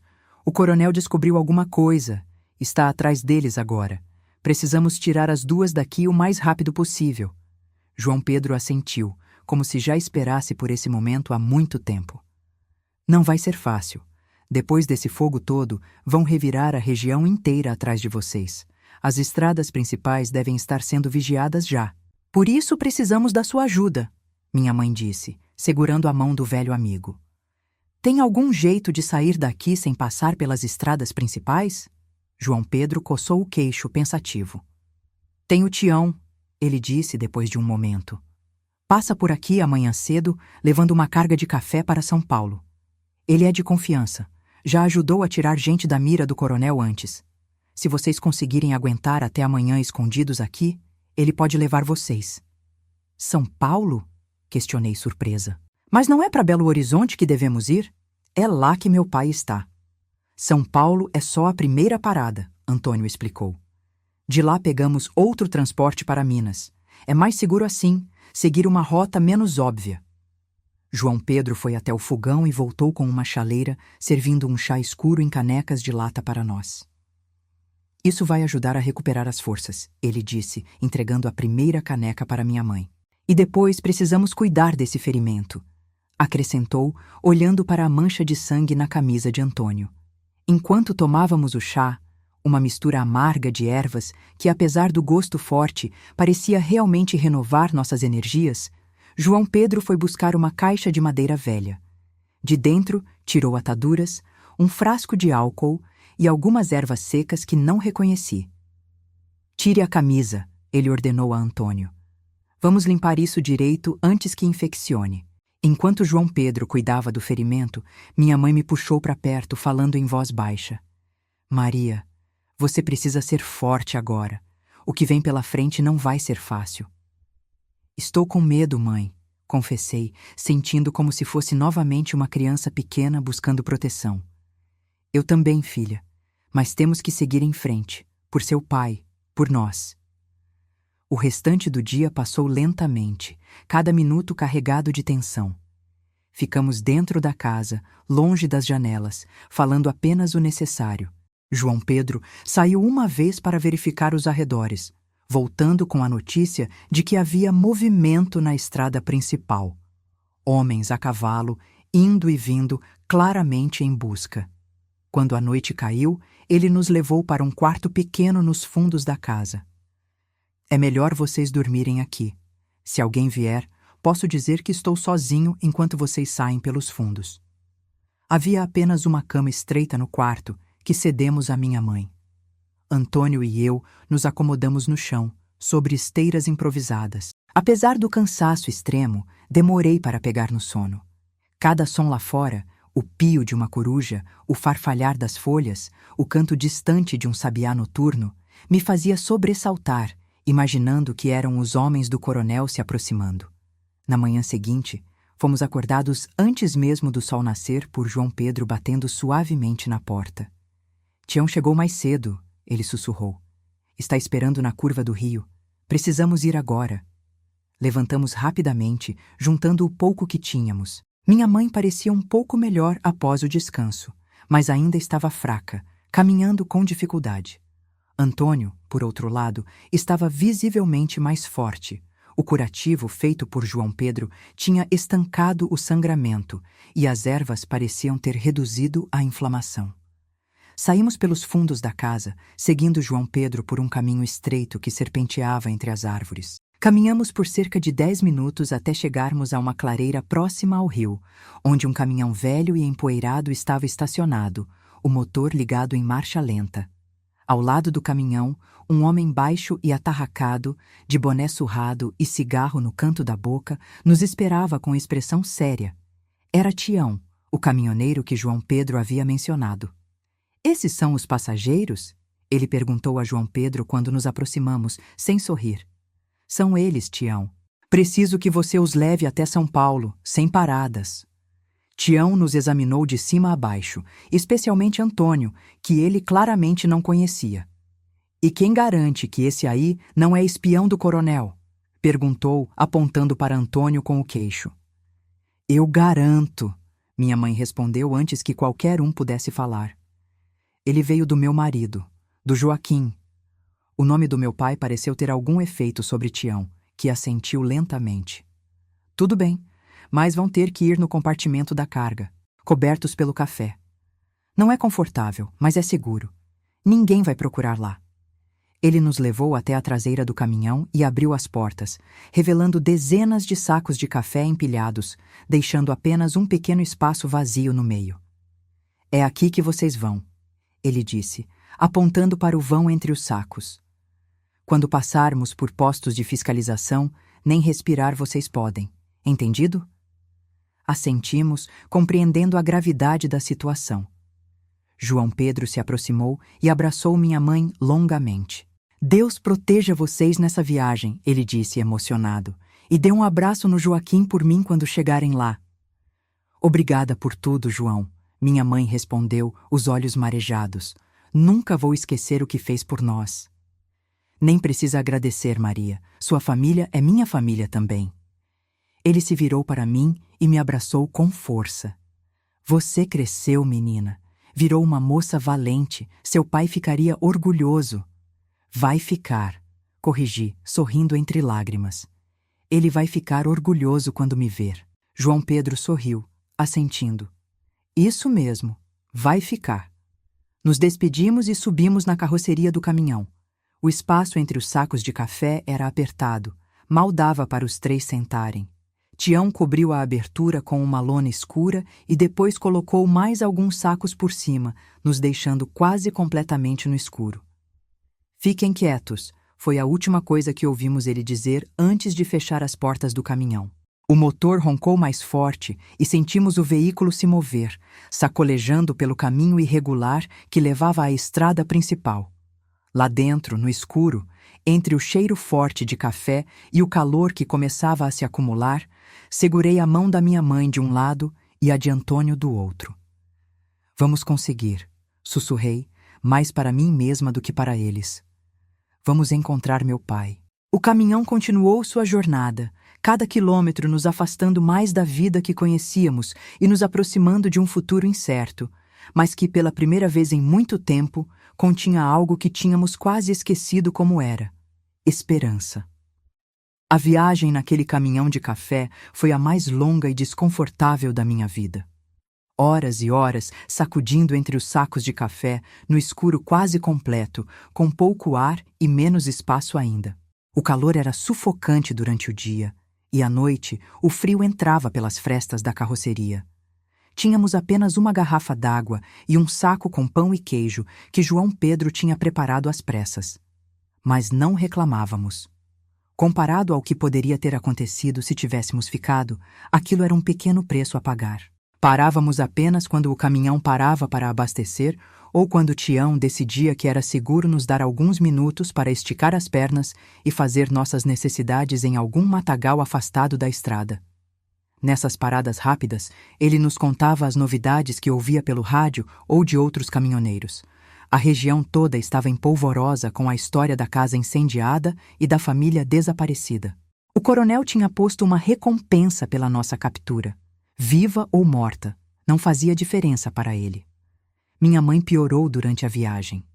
A tosse voltou com força e a febre ia e vinha. Antônio e eu nos revezávamos para cuidar dela, oferecendo água, limpando o suor do seu rosto, segurando sua cabeça quando os acessos de tosse eram fortes demais. Ela não reclamava, não pedia para parar, não dizia que não aguentava mais. Tinha uma força interior que eu nunca tinha visto antes, uma determinação silenciosa que me deixava admirada e assustada ao mesmo tempo. Você precisa descansar, mãe.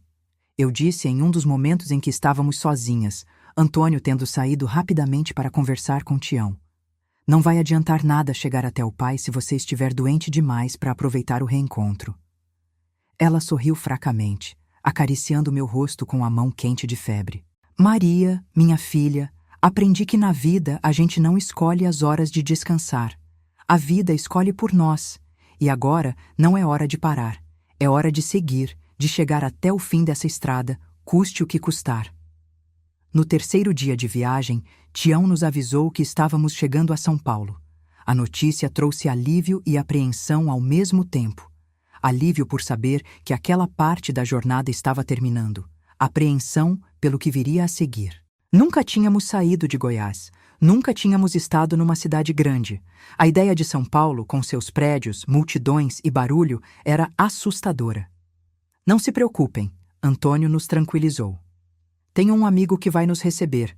Ficaremos apenas uma noite e amanhã seguimos para Belo Horizonte. Quando o caminhão finalmente parou e as portas da carroceria se abriram, já era noite. Tião nos ajudou a descer e vi que estávamos numa espécie de galpão, longe de olhares curiosos. Um homem de meia-idade, usando um boné surrado e óculos de aros grossos, nos aguardava ao lado de um carro velho. Esse é o Miguel, Tião nos apresentou. Ele vai cuidar de vocês agora. É gente boa, podem confiar. Nos despedimos de Tião com abraços emocionados e agradecimentos que pareciam nunca ser suficientes para o que ele tinha feito por nós. Ele apenas acenou com a cabeça, constrangido. Vão com Deus. Foi tudo o que disse antes de voltar para o caminhão e partir, desaparecendo na noite. Miguel nos levou até uma casa simples num bairro afastado. Lá, pela primeira vez em dias, pudemos tomar um banho quente, comer uma refeição decente e dormir em camas de verdade. Miguel era enfermeiro num hospital público e conseguiu alguns remédios para minha mãe, que pareceram aliviar um pouco a tosse e baixar a febre. Na manhã seguinte, um carro diferente nos esperava, mais novo, menos chamativo. Miguel explicou que era do irmão dele, que tinha emprestado especialmente para nossa viagem. É melhor não chamar atenção, ele disse, entregando as chaves para Antônio. Sigam pela rodovia Fernão Dias.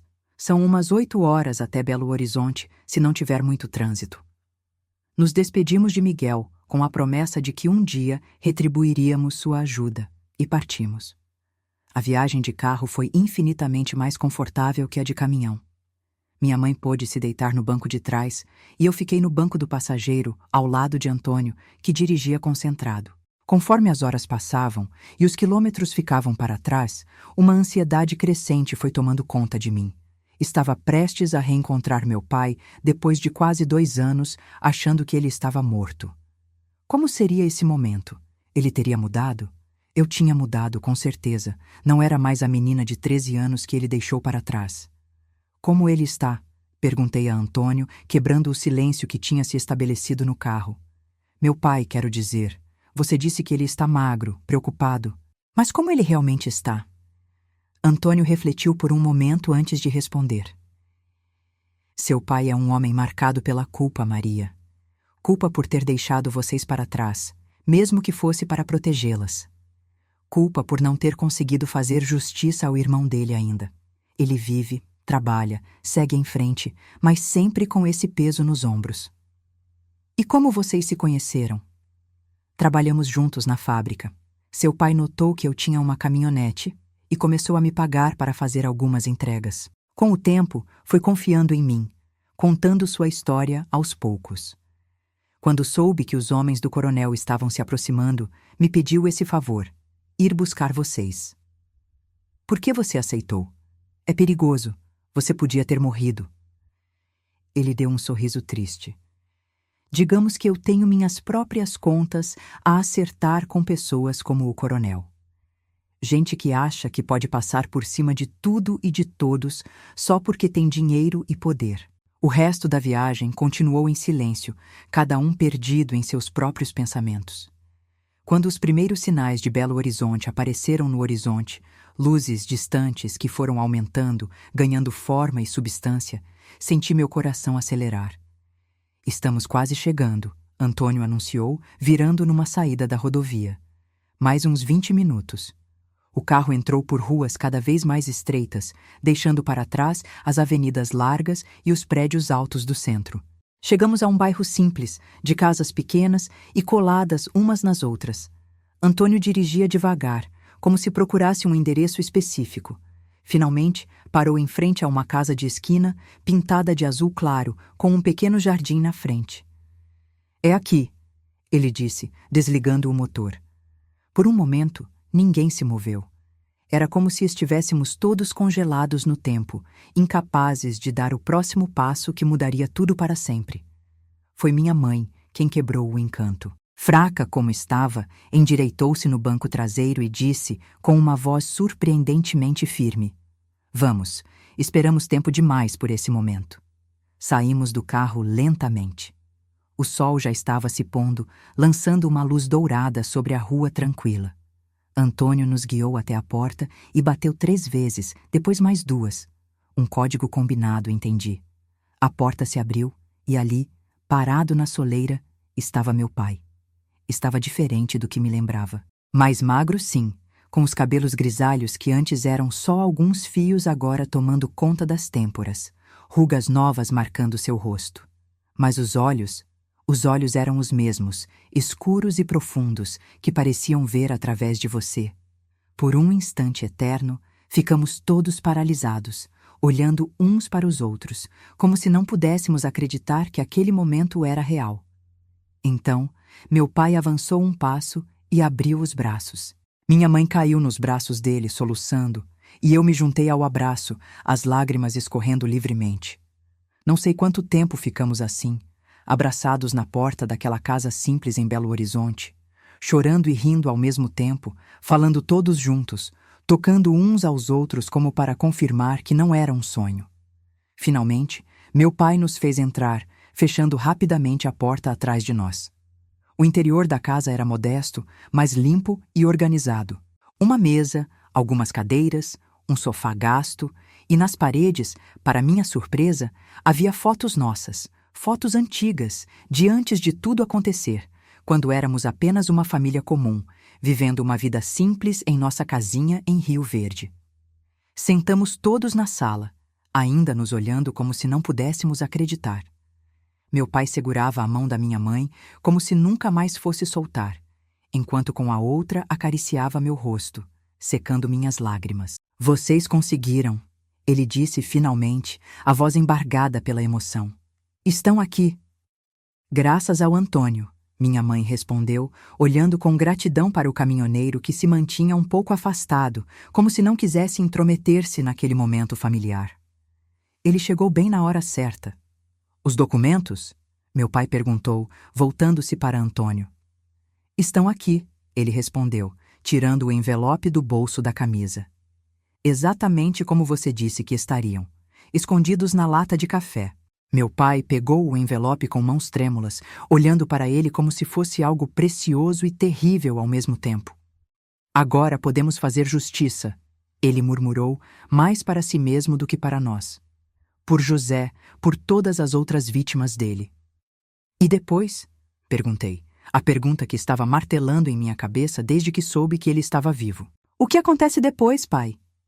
Ele me olhou longamente e então olhou para minha mãe, para Antônio, para a casa simples onde tinha vivido sozinho esses anos todos. "Depois, minha filha, começamos de novo, em outro lugar, com outros nomes, se for preciso. Mas juntos desta vez, sempre juntos." Naquela noite, sentados à mesa daquela casa simples em Belo Horizonte, éramos novamente uma família. Não a mesma de antes, tínhamos sido marcados, transformados pelo que vivemos. Mas ainda éramos família. E enquanto comíamos o jantar simples que meu pai havia preparado, enquanto contávamos as histórias daqueles anos separados, enquanto ríamos e chorávamos juntos, eu entendi algo que levaria comigo pelo resto da vida. Que às vezes a estrada mais difícil, a mais cheia de curvas e buracos, é a que nos leva exatamente para onde precisamos estar. Olhando agora, tantos anos depois, para aquela noite chuvosa em que um caminhoneiro bateu em nossa porta às 3 da manhã, sei que foi ali que nossa verdadeira jornada começou. Uma jornada de perda e reencontro, de medo e coragem, de segredos revelados e verdades finalmente ditas. E se hoje estou aqui, contando essa história, é porque aprendi que a vida é como uma longa estrada, cheia de desvios inesperados, tempestades que parecem não ter fim, e encontros que podem mudar tudo em um instante. Mas se tivermos fé e não desistirmos, se seguirmos em frente mesmo quando o caminho parece impossível, eventualmente chegamos ao nosso destino.